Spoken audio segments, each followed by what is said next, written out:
Welcome to the Entrepreneur Success Formula podcast, where we'll be getting down to earth with real entrepreneurs who work hard and know that success is more than a mindset, because it takes blood, guts, and a bucket full of luck to survive and thrive in the world of business today. And oh boy, do we mean that right now. My name is Damian Smyth, and I'm going to be your host for the show and author of the Entrepreneur Success Formula, How Thriving Business Owners Actually Do It. And in this episode, I'm speaking with someone who launched a business yesterday. Woo! James Cole, who launched Panache Cruises absolutely yesterday. Panache Cruises, my goodness. Well, we're going to have a good conversation around this. James has been in the cruise industry for 23 years, and he sells cruise holidays to UK customers globally. So, James, welcome to the show. Hi, Damian. Thanks for having me. How you doing? Great. So, right, when did you start the business? Yesterday. Why did you start the business? And that's a very good question, because, you know, people are thinking, oh, cruises? Who's going to want to go on cruises at the moment? Well, actually, it's a great time to buy holidays. We know this because we've done some recently. And when did you get your first customer? Well, you haven't had one yet, I'm sure. So why did you start? Let's go with that one. Why did you start? Yeah, like you said, I've been in the cruise industry since 1998, so I've seen it go through all sorts of ups and downs, from Costa Concordia sinking to the aftermath of 9/11 to the ash cloud crisis. You know, undoubtedly, coronavirus is the biggest issue, and it's a massive mountain for everybody to climb, and specifically, you know, the cruise industry. I think everybody knows we've had a lot of bad press over the course of the last couple of months. But at the end of the day, you know, business is a long-term view, isn't it? And, you know, the cruise industry has a long-term view. The cruise lines own their ships for a long time. This business is, you know, it's not set up for today or tomorrow. It's set up for what's going to happen in 3, 5 or 10 years time. So it's very much a long-term view we're having. Yes, there's some work to do. Yes, we have got hurdles to jump over, but I just feel now is the right time to get in there and you know, to really add our mark. This will be probably about the 7th or 8th cruise brand that I've started, and this one, you know, is going to take all of those experiences and knowledge that I've built over the last couple of decades. It makes me sound really old, doesn't it? But I'm confident that we can make a success of it. Well, it's very interesting, and yeah, it's like in 2008. You know, the smart money went and bought property when obviously the value of property dropped, and you know, I've recently bought some shares on exactly that basis. So you know, you would actually argue that the smart money will go to places where, you know, 80% of the people will kind of run away from it, and the 20% of the smart money will go towards it and say, well, actually, you know, this is an industry that is going to change. Every industry is going to change, I think, without a doubt. Every industry is going to change, but the ones who suffered the most are actually going to get the most input in terms of how to do it properly. So actually, it's a really smart move. Well, I think that the comfort I have about going back into cruise is the cruise industry, for me, especially in travel, is the most dynamic and innovative in the sector. Lines invest billions and billions of pounds into new cruise ships, into their product, and you know, they'll do exactly the same to get through this crisis and, you know, give the customers the reassurance they need to get back on board. You know, cruisers know what a brilliant product cruising is, and you know, I know a lot of cruisers can't wait to get back on board, but there's some work to do to convince new to cruise to come on to cruise products. But that work's already underway, and we'll help with that with the launch of Panache Cruises. Fantastic. So you mentioned you've launched 8 other brands. So how did you kind of get into cruises? What was the background behind that? Yeah, I mean, I sort of fell into the market, to be perfectly honest. So I finished university. I did a bachelor's degree. I then did an MBA straight after that. And after those, you know, two visits to university, I wanted a job, and I ended up doing a commercial analyst role at the then Air Tours Holidays. And it was within Air Tours that I was introduced to cruise. We used to own and operate 5 cruise ships. At the time, in 1998, we were the UK's second biggest cruise line, Air Tours Sun Cruises. So from there, I've just really stayed in the industry. So, and it's such a fantastic industry. The people in it are so good. You know, you get on with your competitors. You know, everything's just done it's just a really nice place to work. Fantastic. What's been your biggest mental challenge you've had to overcome? And I'm gonna make it relevant. With obviously what's happened with COVID-19. What would you say is the biggest mental challenge you've had to overcome with this?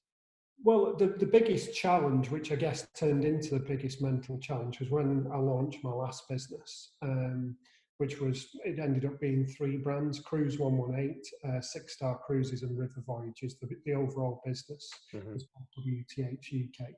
And we launched that in 2008, believe it or not. But we launched it instead of knowing what was happening, i.e. we're launching during a crisis. So it's our responsibility, and we're accountable for what happens to the business as we're launching through coronavirus. Unfortunately, we launched just before the recession. So we sold our first cruise 10 weeks before Lehman Brothers went under. Yeah. So we had all these grand plans. We'd raised about £1 million in funding from the bank, from friends and family, from Dragon's Den type appearances. And within 6 months, we were facing going bust. So it was a real strain to get through those first couple of winters. Winter in travel is when your cash flow is at the lowest, and it was a real strain.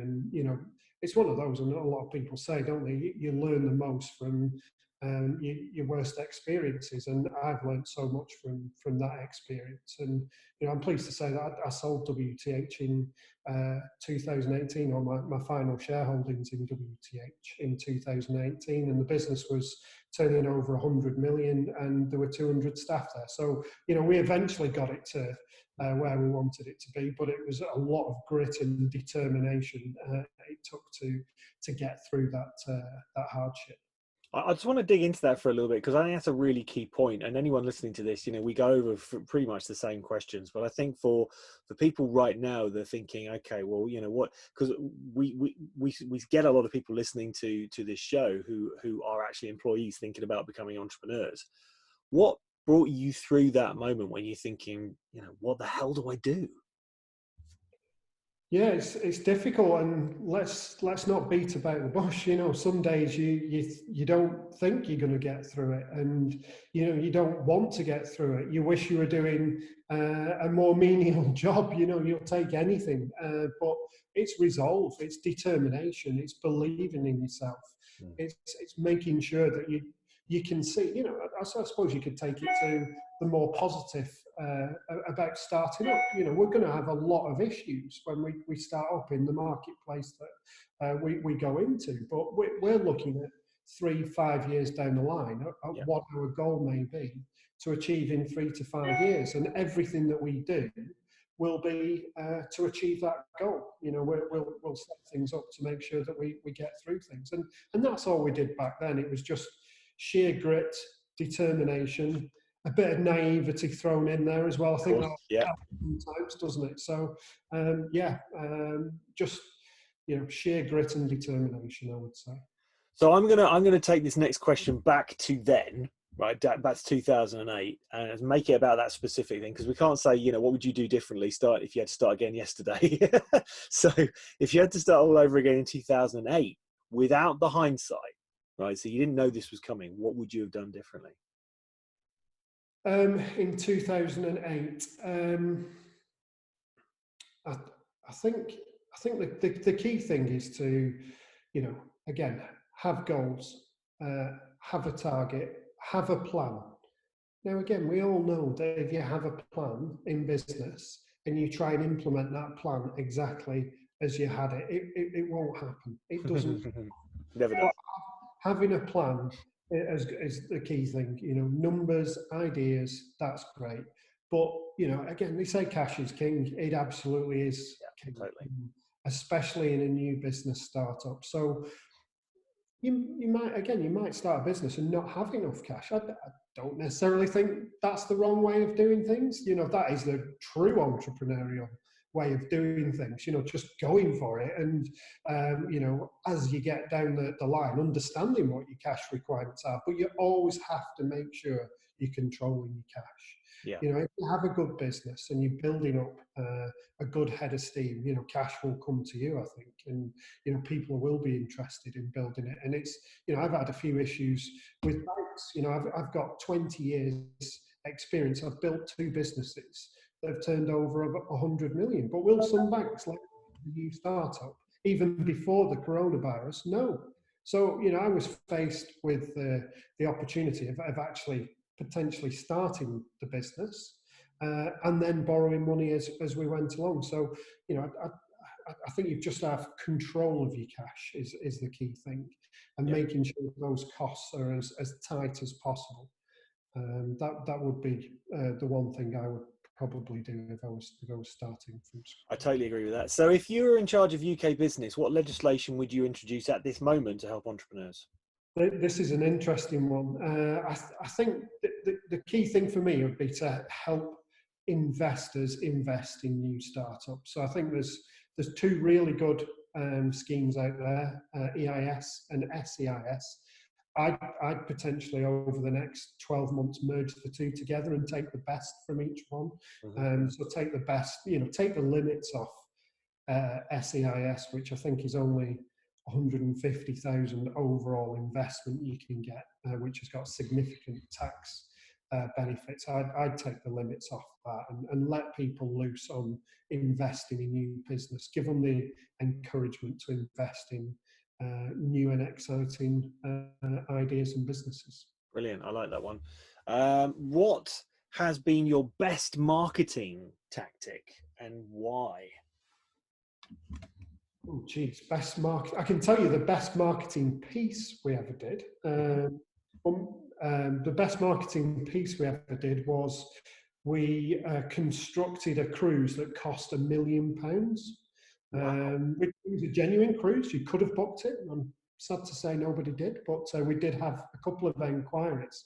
But again, just as we're seeing with coronavirus, social media just and 24/7 news coverage just plays havoc positively or negatively in the world that we live in. Yeah. And this £1 million cruise, it went absolutely mental. It was something like 39 countries we got featured in. We were on breakfast TV. We were asked for our ideas and our thoughts from places like Australia and India, and it just went absolutely mental. So I think having creative and different ideas, that's a good example of that. I love that. That's great. It's about disruption, isn't it, man? Getting attention. I know when Airbnb started up, they were looking at, what would an 11-star service look like? And I remember one thing they said was like, what if we turned up at your house and the guy opened the door and said, hey, I hear you like surfing. You can use my surfboard. Here are the keys to my Maserati. And by the way, I booked your, seats to the best restaurant in town. That would be like an 11-star service. Of course, that then added to what Airbnb created, because it was like, how can we upgrade? How can we upgrade? How can we upgrade? So I love that. £1 cruise, that's brilliant. I'm going to be thinking along those lines now. It's like, oh, actually, that's a really good idea. It does remind me of the printer who came up with the Swarovski crystal business card, right? They actually have embedded crystals into the card, and it's a very popular business card for people in Essex, apparently. If you were a young entrepreneur starting out today, I'm going to say this to you because you're a young entrepreneur, right? What's the very first thing you did yesterday, James? What's the very first thing I did yesterday? Yeah. Right. Okay. Well, I get up early, so I get up at 5 o'clock every morning, and it's a new regime that I've got into in about the last 3 months. I've got a 6-month-old baby, so being on lockdown is very challenging, as you can imagine. So the only way to do things is to get up early and get 3 or 4 hours good work in. So I get myself sorted first thing in the morning, and I do the 2 or 3 most important things as soon as I get up. I've already done that those. frog. I love it. Brilliant. Right. What is your favorite business book and why? Well, again, I'm going to repeat myself. Currently, it's Robin Sharma's The 5 a.m. Club, funnily enough. I took a lot from that one, and yeah, I've implemented the ideas. But I think any business book, I'm always reading, I'm always gaining knowledge, and looking for self-development. So yeah, that's the latest one that I like. Fantastic. And what is your favorite business or entrepreneurial movie, and why? And if they made a movie about you, who would play you? Oh, geez, that's a really good question. Entrepreneurial movie. Um, I do like The Wolf of Wall Street. I've got to say, I don't, I don't. I mean, I don't subscribe to many of his and many of the tactics that were used in The Wolf of Wall Street. But I have read Jordan Belfort's book since since the movie. But I do like that movie. Who would play me? I don't know. It'd probably have to be somebody quite short. I'm not the tallest person in the world. I don't know. I've no idea. I reckon if Simon Sinek took up acting, he could play you, Simon Sinek. There you go. There you go. Right, what are your plans for the future, and how are you going to expand the business? Bearing in mind it started yesterday, this is a good start. Get on a podcast. No, good start. Recruit a team, of course. Speak to the cruise lines. Let's get the operational side set up. But our main focus is going to be looking after customers. So it's appalling, the customer service that's out there in this day and age. When I call someone, I just want them to answer the phone. I don't want to be pressing 1 for this, 2 for that, 3 for the other. So just the essence of what we'll be doing from a customer service point of view is you call us, we answer you. You ask us a question, we'll answer the question. We won't hide behind the fact that we're a call center operation. We'll embrace technology and we'll use technology, but we'll be real people talking to customers and adding value and helping them. And, I'm ashamed to say that that'll differentiate us from a lot of people out there. It's true though. It's something that's very close to my heart, that, going above and beyond from a customer service perspective. Fantastic. Well, you've got a great brand, you've got a great name, you've got a great work ethic, and you've got a great background as well. So I really wish you luck with that. If listeners want to get in touch, or viewers, if listeners or viewers want to get in touch with you, what's the best way to do it? Via our website. There's still only a holding page there on the website. We did only launch, it was a soft launch yesterday, just on Facebook, just get some awareness out there, but there'll be a full website up there in the next few weeks. But panachecruises.com. And on Facebook, what's your Facebook page? Panache Cruises. Fantastic. Good stuff. James, thank you so much for taking this brief delve into the real lives of entrepreneurs. Can I ask you and anyone else listening or viewing to share this podcast with anyone else who thinks you maybe wants to become an entrepreneur, maybe wants to set up a new business, or maybe they already have a business, they are a business owner and they need a little bit of help and support, and some a real life podcast instead of these like 6, 7, 8 figure stuff, which we do. We get people on the show that actually do that, but they actually give the real story. The shortcut is the long way round, as we say. So thank you very much. If you could subscribe on iTunes, like us on YouTube as well. And if you'd like to take part in the show, just drop me an email at Damian with an A, rethinkingbusiness.biz, and we can have a chat. James, here's to your future success. I wish you the best of luck with Panache Cruises. I hope you absolutely smash it, and see you soon. Thanks, Damian.